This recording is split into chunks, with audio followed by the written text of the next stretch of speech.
हक़सत news नाज़रीन तव्हां सां ख़बर शामिल कंदा हलूं। सेठारजा खां तव्हांखे इतला ॾींदा हलूं त सेठारजा भरिसां ॻोठ जो बासर ख़िलाफ़ एजाजी मुज़ाहिरो कयो।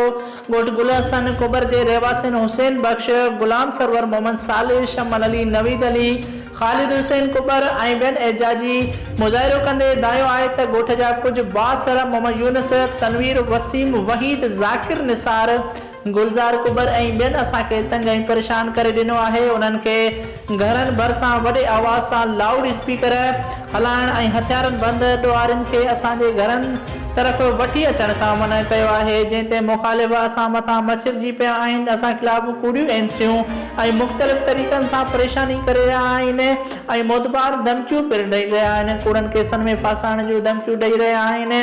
असां ग़रीब आहियूं, पुलिस वटि बि दायो आहे पर असर जी वंगार बणियल आहे। हुननि SSP खैरपुर खां अपील कई आहे त मामले जी जांच कराए मुख़ालिफ़ धुर ख़िलाफ़ क़ानूनी कार्रवाई कई वञे। रिपोर्ट करे रहियो आहे अल्ताफ़ भुट्टो, हक़सत न्यूज़, सेठारजा।